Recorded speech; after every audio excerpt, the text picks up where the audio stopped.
mendengarkan lanjutan kajian surah Maryam yang disampaikan oleh Ustaz Iril kepada beliau. Waktu dan tempat dipersilakan. Shallu ala Nabi sallallahu alaihi Muhammad. Allahumma shalli. Bismillahirrahmanirrahim. Assalamualaikum warahmatullahi wabarakatuh. Waalaikumsalam warahmatullahi wabarakatuh. Alhamdulillahilladzi an'ama ni'matal iman wal islam wa ashhadu an la ilaha illallah wahdahu la syarika lah wa ashhadu anna Muhammadan abduhu wa rasuluhu la nabiyya ba'dah. Allahumma shalli wa sallim wa barik ala sayyidina Muhammadin Allahumma salli wa ala alihi wa sahbihi ajma'in. Amma ba'du. Allahumma rabbi shrah li sadri wa yassir li amri wa hlul 'uqdatam min lisani yafqahu qawli. Allahumma arinal haqqa haqqan warzuqna ittiba'ahu wa arinal batila batilan warzuqna ijtinabah. Alhamdulillah, puji beserta syukur marilah sama-sama kita panjatkan kehadirat Allah Subhanahu wa taala yang telah memberikan kepada kita nikmat sehat, hidayah dan taufiknya sehingga kita bisa kembali hadir di majelis ilmu yang mudah-mudahan Allah meridainya. Dan begitu juga salawat beserta salam tidak lupa marilah kita limpah curahkan kepada Nabi kita Muhammad sallallahu alaihi wasallam. Para ibu yang saya hormati dan mudah-mudahan Allah memuliakan, kita kembali melanjutkan pembahasan surah Maryam ayat ke-76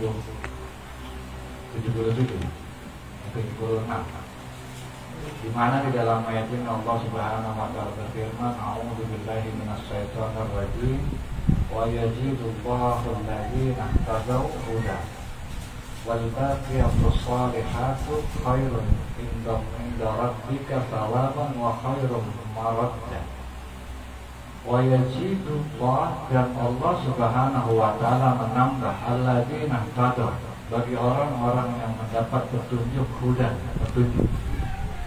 Wal baqiyatu, dan amal-amal yang kekal, wassalihat, dan juga amal-amal saleh, khairun, itu lebih baik inda rabbika, di sisi Tuhan kamu, sawaban, pahalanya, wa khairun maradda, dan lebih baik apa? Kesudahannya atau akhirnya. Nah, di dalam ayat ini Bu, Allah Subhanahu wa taala menegaskan kepada kita bahwa Allah akan menambah petunjuk bagi orang yang mendapat petunjuk. Nah, maksudnya bagaimana? Di dalam tafsir ini Syekh Syarul mengatakan, kulna, kami mengatakan, innalil hidayah maknaini, sesungguhnya yang namanya hidayah itu memiliki dua makna. Yang pertama apa? Hidayah itu bermakna dilalah. Yang pertama, hidayah bermakna dalil-dalil ala khairi, yaitu dalil-dalil tentang kebaikan, wal bayan thariqah, dan juga penjelasan tentang jalan petunjuk Allah Subhanahu wa taala. Itu yang pertama. Wa hidayatul ma'unah wa taufiq, yang kedua adalah hidayah ma'unah dan taufiq atau hidayah berupa pertolongan. Jadi ini hidayah menurut Syekh Syarawi itu ada dua.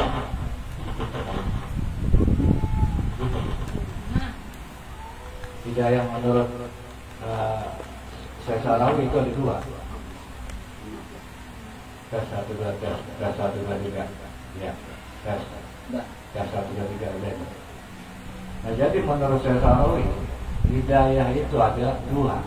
Sementara saya melihat tafsir Al-Munir, kalau hidayah menurut Wahba Al-Juhaili itu ada 5. Yang mana walaupun saya Wahba Al-Juhaili mengungkapkan ada 5 hidayah, tapi hidayah yang dimaksud Syekh Syarawi itu termasuk dalam 5 tadi. Maka tidak ada salahnya jika kesempatan kali ini kita membahas hidayah menurut Syekh Wahba Al-Juhaili.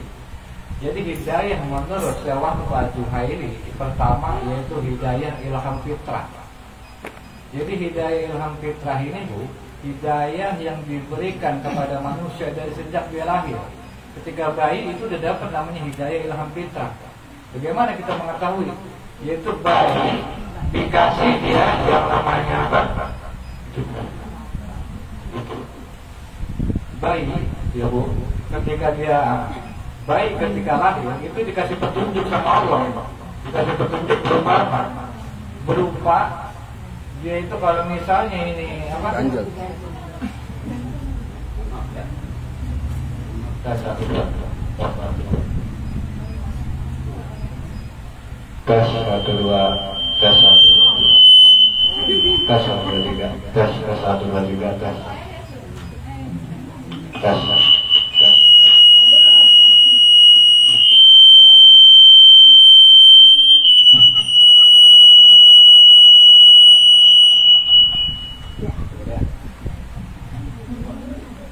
tes 1 2 3 ulang lagi ya. Nah jadi Ledek itu. hidayah menurut Wahbah Al-Juhaili itu ada 5. Simak lagi Bu, ayo. Ya, ulang. Sekali lagi jangan sampai ini Bu, kalau misalnya Bu nggak paham kalau selanjutnya. Jadi hidayah yang pertama yaitu hidayah ilham fitrah, yaitu di mana hidayah ini telah diberikan Allah kepada manusia sejak dia lahir. Bayi itu dikasih hidayah. Buktinya apa? Bayi itu tahu dikasih petunjuk Allah bagaimana cara mengungkapkan dia punya apa keinginan. Kalau misalnya dia lapar, maka dia dikasih petunjuk Allah nangis. Kalau dia kencing atau dia gak nyaman atau dia buang air kecil, itu dikasih petunjuk Allah nangis. Makanya orang tua ketika bayi nangis itu kan udah connect, dilihat popoknya kencing apa berak mulutnya, ya kan? Atau kalau misalnya dia nggak kencing nggak berak, dia lapar, coba ditetenin kan gitu. Udah ditetenin, mungkin dia sakit. Yang jelas apa? Kita sebagai orang tua ngerti. Kenapa Bu? Karena Allah masih petunjuk itu baik berupa hidayah ilham fitrah. Jadi cara kita komunikasi sama bayi kan begitu. Dan bayi itu bisa begitu karena Allah kasih petunjuk berupa ilham fitrah. Itu yang pertama. Hidayah yang kedua Bu, itu namanya hidayah indra. Nah hidayah indra ini adalah hidayah selanjutnya, yaitu seperti pendengaran, penglihatan. Itu kan merupakan petunjuk yang Allah kasih. Dan hidayah ini bukan cuma diberikan Allah kepada manusia, hewan juga dikasih. Hewan bisa mendengar, hewan bisa melihat. Cuma bedanya kalau hewan itu ketika dikasih sekaligus, dia baru lahir udah bisa jalan kan? Karena kan begitu. Kalau manusia bertahap, biasanya ketika lahir dia belum bisa melek, pendengaran udah mulai, terus pendengaran langsung ke penglihatan, dan bertahap kalau manusia. Tapi yang jelas ini adalah kuping nih yang Allah kasih, kita bisa mendengar. Ini merupakan hidayah indra atau petunjuk yang Allah kasih kepada manusia. Itu yang kedua. Sementara hidayah yang ketiga yaitu hidayah akal. Jadi hidayah yang selanjutnya itu hidayah akal. Seperti ini misalnya ibu mendengar nih, terus ibu cerna di akal ibu. Nah inilah ibunya bisa mencerna. Kenapa Bu? Dari apa yang saya omongin. Karena ibu dikasih hidayah sama apa yang namanya hidayah akal gitu. Nah yang selanjutnya Bu, hidayah yang selanjutnya yang Allah kasih yaitu hidayah agama. Allah kalau dalam bahasa Sesarawi itu namanya hidayah diralah, hidayah petunjuk. Seperti apa? Seperti kita ngaji nih, petunjuk Al-Quran ini atau Al-Quran ini sendiri merupakan hidayah agama gitu. Jadi kalau misalnya kita mau mendapat petunjuk, ya kan, sekali lagi kalau misalnya ibu mau mendapat petunjuk, jangan jauh-jauh dari Al-Quran. Kenapa? Karena Al-Quran ini merupakan hidayah petunjuk buat orang yang beriman bertakwa. Maka Allah katakan hudan lil muttaqin. Al-Quran begitu kalau kata Allah, petunjuk bagi orang-orang yang bertakwa. Nah selanjutnya hidayah yang terakhir yaitu hidayah taufik dan ma'unah, yaitu hidayah berupa pertolongan Bu. Maksudnya apa? Kayak misalnya ibu sehat bisa sholat karena Allah tolong. Ibu sehat bisa datang lagi ngaji, ini kayak ibu sekarang nih bisa ngaji lagi karena apa? Allah kasih sehat. Itu namanya hidayah taufik. Dan itulah hidayah atau petunjuk yang sering kita minta di dalam sholat. Ihdinas siratal mustaqim, ya Allah anugerahkan saya hidayah petunjuk ke jalan sirat. Artinya apa? Ya Allah jadikan saya istiqomah ketika sholat. Ya Allah jadikan saya istiqomah kalau ngaji. Nah itulah ihdinas siratal mustaqim, hidayah pertolongan Allah. Nah di sini di ayat ini Bu, Allah Subhanahu wa taala mengatakan apa? Wa yajidullaha alladzina huda. Allah memberikan petunjuk bagi orang-orang yang diberikan petunjuk, itu petunjuk ditambah. Maksudnya apa Bu? Petunjuk yang pertama itu yaitu petunjuk yang diusahakan. Artinya apa? Kayak gini nih ngaji nih. Ini kan berupa usaha ibu mendapatkan petunjuk Allah. Kalau misalnya ibu melakukan itu atau ngaji, maka apa? Wajibullah, maka Allah akan mendapatkan ibu yang ngaji ini huda, petunjuk, ditambah lagi petunjuknya apa? Berupa pertolongan. Dikasih ibu ngerti, setelah ngerti ibu dikasih keinginan untuk melaksanakan, kan begitu. Misalnya, kayak misalkan kemarin kita ngaji bahwa yang namanya kalau kita nengokin orang sakit itu sejatinya kita nengokin Allah, kan begitu. Oh, setelah ngaji kita tahu, oh ternyata ketika ada yang sakit itu udah mulai nengokin. Karena kalau kata Allah kan, kalau nengokin orang sakit ada Allah di sisinya. Dan sejatinya ketika kita nengokin orang sakit, ada nama nengokin Allah. Oh, udah tahu, dikasih pertolongan sama Allah kita, kan begitu. Kalau misalnya kita pengen jadi orang baik, ngaji, jangan jauh-jauh daripada yang namanya Al-Quran. Kalau kita ibadah pengen apa pertolongan Allah nggak ngerasa berat, jangan jauh-jauh dari Al-Quran. Kenapa Bu saya bilang jangan jauh-jauh dari Al-Quran? Islam ini Bu adalah agama yang dari awal datangnya itu nggak pernah yang namanya maksa. Buktinya apa Bu? Buktinya mukjizat Nabi Muhammad itu nggak kayak nabi-nabi yang lain. Ya kan? Kalau nabi-nabi yang lain dikasih tongkat bisa belah laut, dikasih tongkat bisa menjadi ular. Dia kan dikasih mujizat dia bisa apa dari itu dia nalar bisa turun hujan ngatuk dan sebagainya. Artinya mujizat Nabi itu nggak nakut-nakutin. Kenapa? Karena Islam Allah nggak pengen umat Muhammad ini terpaksa ngikutin Nabi. Maka dikasih petunjuk atau mujizat berupa Al-Quran yang sejatinya ngajak manusia itu untuk berpikir. Ketika manusia berpikir, maka apa? Dia menerima Islam bukan karena keterpaksaan, tapi karena proses dia berpikir. Kalau misalnya seseorang melakukan karena proses berpikir, maka apa yang dilakukan? Ikhlas, karena dia tahu, oh maksudnya begini, oh Allah maunya begini, kan begitu ya. Makanya itulah kenapa Islam itu diturunkan mukjizat berupa apa? Berupa Al-Quran. Nah, yang namanya sekali lagi hidayah. Tadi kan saya bilang hidayah pertama melalui akal. Nah ini dimanfaatin semua, hidayah akal, hidayah indra yang pertama. Nah ibu nih, bisa dapat ilmu itu kan melalui indra.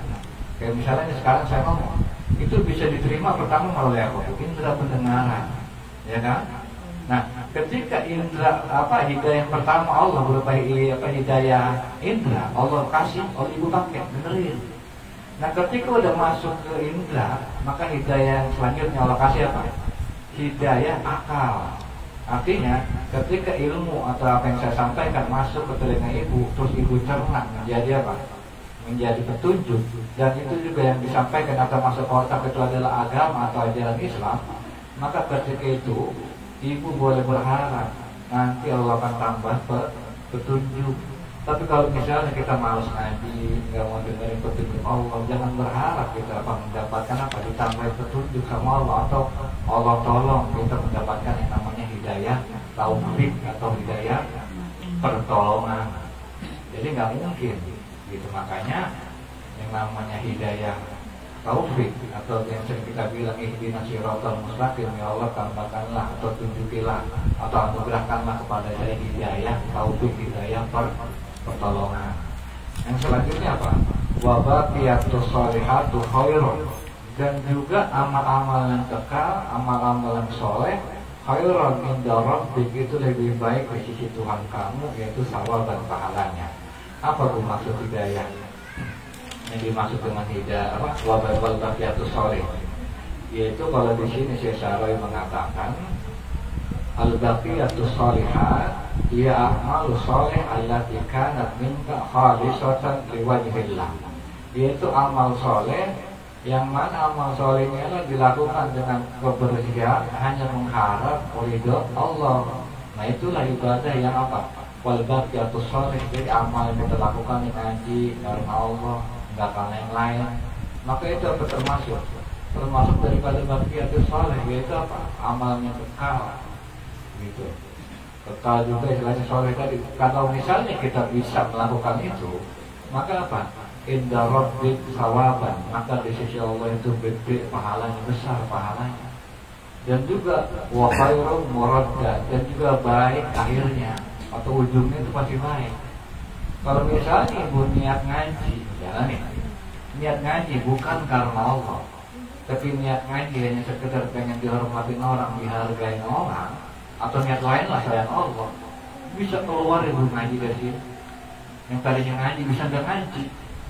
Maka kita pertanyakan niatnya karena apa? Kalau orang pada akhirnya tadinya ngaji jadi nggak ngaji, itu dapat dipastikan bukan karena Allah. Kenapa saya bilang begitu? Karena ini juga karena apa? Ini menurut pengakuan setan sendiri. Di dalam Al-Quran setan pernah bilang, kala berkata setan, yaitu iblis, Rabbi Tuhanku bima aghwaytani, oleh sebab engkau telah menyesatkan aku, maka apa? La ujayyinanna lahum fil ardi, maka apa? Izinkan aku menghiasi dalam pandangan manusia maksiat itu menjadi apa? Menjadi baik. Dan juga apa? La aghwiyannahum, dan apa? Izinkan aku juga menyesatkan mereka ajmain, semuanya. Kalau kata setan. Tapi apa kalau kata iblis? Illa ibadaka minhum, kecuali hamba-hamba kamu minhum, dari kalangan mereka, al-mukhlisin, yaitu orang-orang yang ikhlas. Kalau orang ikhlas itu udah gak bakal bisa dikeluarin dari pengajian. Misalnya lu ngapain lu ngaji? Gak bakal dapet ini lo sembako aku untuk lu mengajikan Allah. Lu ngapain lu ngaji? Gak bakal dihargai bersama Allah untuk lu membutuhkan pendidikan lu, karena Allah. Jadi setan itu mau sebelah mana tuh gak pernah. Jadi itu pengakuan setan sendiri. Gitu. Itu pengakuan setan sendiri.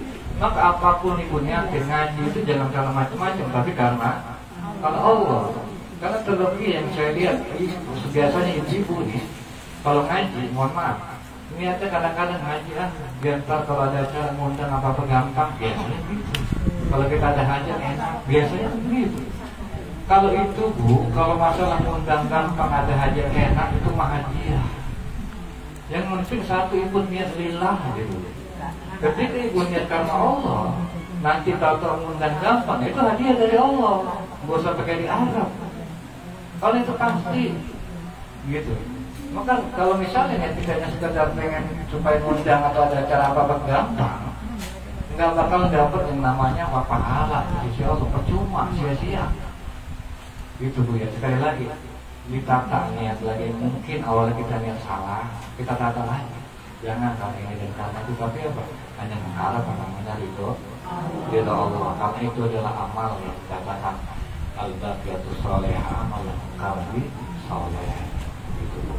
Dan juga dilanjutkan ayat Allah Subhanahu wa taala, ya Allah Subhanahu wa taala berfirman,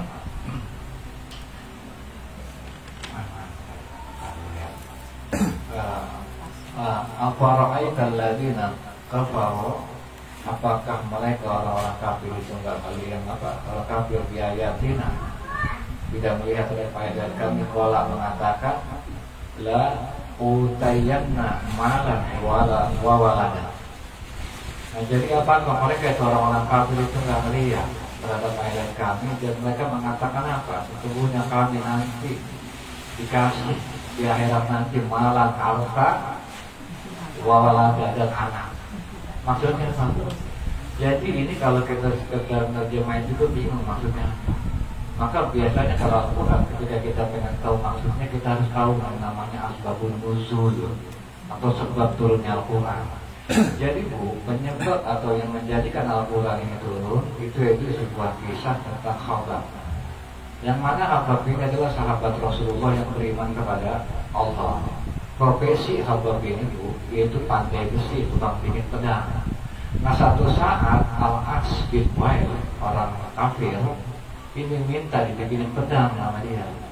Nah, akhirnya dibikinin pedang lah sama si Khabbab ini, sahabat Rasulullah. Ketika udah jadi nih, akhirnya apa? Yaudah, gue bayarin utang ya. Kalau kata si Al-As bin Wail ini, oke, kita utang. Nah, udah nggak tahu ditunggu-tunggu nggak bayar. Datangin lah sama Khabbab ini, ditagih ini Al-As bin Wail ini apa utangnya dia. Maka ketika ditagih, dia bilang apa? Oke, gue bakal bayar utang gue, cuman syaratnya gue bakal bayar lu keluar daripada agama Islam, lu keluar daripada agama Muhammad, baru lu mau bayar.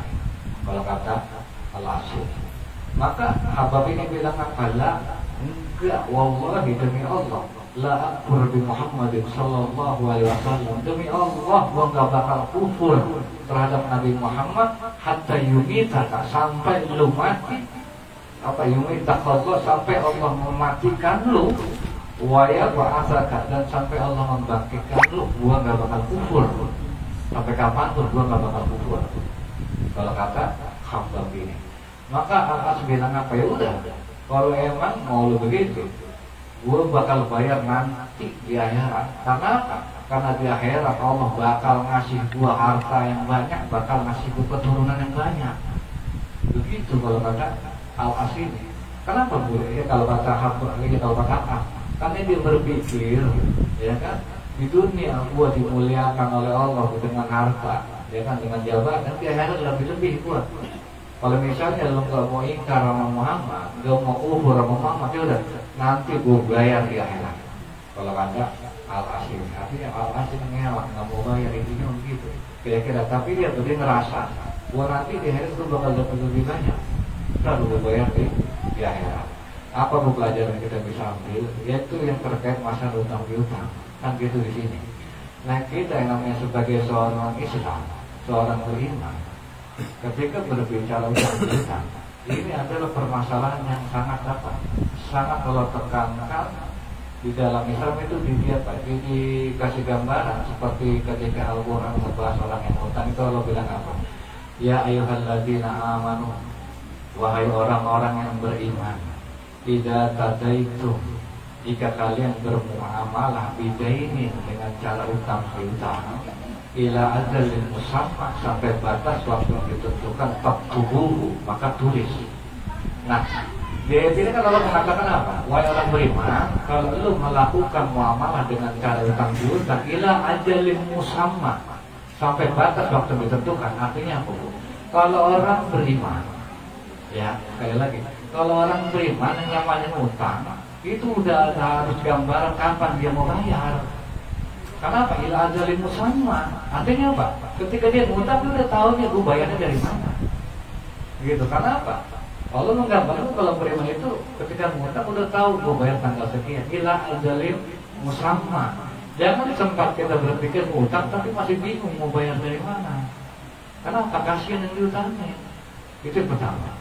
Yang kedua, kenapa bu kita yang namanya Allah sangat jaga banget kita sama utang piutang? Tapi Allah tekankan kalau mau ngutang udah ada, harus tahu gambaran kita mau bayar. Kenapa bu? Karena Allah nggak pengen kita ini nggak bisa masuk surga. Karena jangankan kita manusia biasa, orang yang mati syahid sekalipun, kalau dia mati dalam keadaan utang, punya utang, gak bakal masuk surga. Itu orang yang mati syahid. Apalagi kita yang banyak dosa, dengan harap-harap surga kan gitu. Maka Allah tekanin itu pertama. Yang kedua, nggak akan dapat syafaat daripada Nabi. Kenapa bu?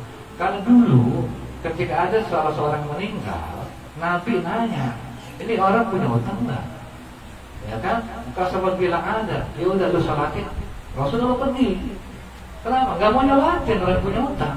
Sedangkan yang namanya Rasulullah ketika nyolatin, itu kan merupakan bentuk apa? Bentuk pertolongan Rasulullah, bentuk syafaat Rasulullah. Sampai Rasulullah kalau ketika mendengar yang mayat gak punya utang, Rasulullah pergi, udah aja bersalah. Rasulullah ada, kenapa? Artinya memberikan isyarat kalau kita mati meninggalkan utang, jangan berharap syafaat Rasulullah. Itu perlu hati-hati. Jangan selanjutnya apa lagi? Yang namanya utang, kalau misalnya kita nggak kepikiran bayar atau nggak mau bayar, itu jadi harta haram tuh. Kenapa saya bilang demikian? Ya, itu kan hak orang, nggak dikasih. Artinya apa? Yang kita makan harta haram. Ketika harta haram yang mengalir dalam tubuh kita, nah dia akan menyumbat pendengaran kita, menyumbat penglihatan kita. Sehingga kalau dalam bahasa Allah, khatamallahu ala qulubihim wa ala sam'ihim wa ala busarihim, maka Allah mengunci, dia punya pandangan, punya penglihatan, pendengaran, semuanya dikunci. Artinya apa? Dikunci daripada kebaikan. Makanya itulah kenapa orang yang doyan harta haram itu susah melakukan kebaikan. Karena apa bu? Antara hati sama perbuatan gak connect. Kayak kita nih pengen jadi orang yang baik tapi susah. Pengen rajin ngaji tapi kenapa susah ngelakuin kaki? Maka yang jadi pertanyaan, hati-hati di dalam tubuh kita bisa jadi ada harta haram. Pengen sholat malam susah, pengen sholat berjamaah susah, pengen ngaji kayak gitu susah. Maka yang jadi pertanyaan, tidak koneknya antara hati keinginan kita jadi orang baik sementara perbuatan tidak dukung, maka itu jadi pertanyaan saja di dalam tubuh kita ada harta haram. Dan utang merupakan salah satu penyebab bisa dikatakan harta haram. Ketika apa bu? Ketika kita tidak pikiran membayar. Hati-hati. Dan begitu juga kayak gini, alas, ya kan begitu. Dia ada orang apa? Dia ngelak dari hutang. Dia pikir nanti di akhirat bakal apa? Dapat lebih banyak. Boro-boro. Jangan kamu berpikir apa? Di akhirat dapat lebih banyak betul. Itu juga kagak. Karena jangankan al-as yang orang kafir, orang yang mati syahid sekalipun gak jadi masuk surga gara-gara hutang. Itu hati-hati. Dan juga sampai apa? Ketika al-as berpendapat demikian kan Allah bilang apa? Atla al-ghaiba amin takhata inda rahman ahada. Apakah si al-as ini atau orang yang menganggap bahwa dia dimuliakan oleh Allah ketika dia dikasih harta itu udah melihat yang apa? Udah melihat yang gaib. Amin takhata inda rahman ahada. Apa dia udah bikin apa? Bikin janji sama Allah yang Maha Penyayang. Yakin dia bisa ngomong begitu? Yakin ibu ketika ibu apa? Ketika ibu dapat kemuliaan berarti Allah sedang muliakan? Agak salah. Maka Allah di kelanjutan ayat Allah bilang apa? Kalla. Sekali-kali gak begitu. Kenapa? Karena tubuh mayakulu wa namuddu lahu minal adabi madda. Sekali-kali gak begitu. Dan kami akan mencatat mayakulu apa yang dikatakan atau yang mereka katakan namuddu lahu itu untuk mempanjang minal adabi atau apa dari ajab-ajab mereka madda, ajab yang panjang. Artinya apa? Kalau di sini sekali-kali tidak, ini merupakan gantaran Allah. Kalau terkadang kan ada orang kalau misalnya dikasih rezeki, dikasih rumah bagus, dikasih harta enak banyak, dia pikir Allah muliakan dia. Kalau kata orang kalla, nah perkataan kalla ini sama seperti dalam surat Al-Fajr, seperti ketika Allah Subhanahu Wa Taala bilang, fa'ammal insana mabtalahu rabbuhu fa'akrama. Maka adapun manusia, ini Allah berbicara karakter manusia umumnya bu ya. Fa'ammal insan, dan apabila manusia itu dikasih Allah ujian berupa apa harta, dia berkata apa? Fa'akrama, Allah sedang muliain gua. Dia bilang begitu. Maka apa? Dan juga ketika dia dikasih fa'amma idza mabtalahu faqadara alaihi, maka ketika dia dibatasi, diuji dengan harta atau dibatasi hartanya, rezekinya, fayaqulu rabbi ahana, Allah sedang menghinakan gua. Nah, maka apa bu? Ini kan pola pikir semacam ini Allah bantah. Kalla, lu salah. Jangan berpikir ketika Allah ngasih harta malu itu Allah sedang muliakan lu. Dan juga jangan berpikir kalau Allah menyempitkan rezeki lu, artinya Allah sedang menghinakan lu. Salah, kalla, jangan berpikir demikian. Itu pola pikir ya salah. Buktinya apa bu? Bal la tukrimuna al-yatim. Kalau emang lu ngaku orang yang katanya kemuliaan Allah dengan rezeki, kenapa kalau lu nggak open sama anak yatim?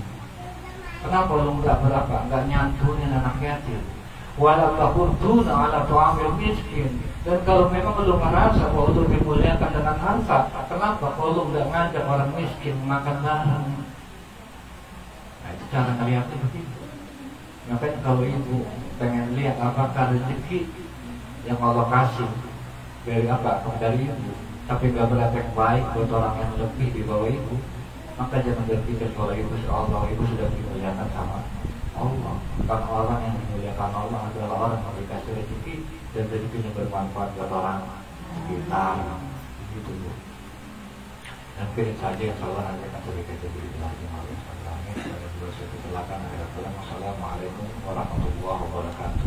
Waalaikumsalam warahmatullahi wabarakatuh.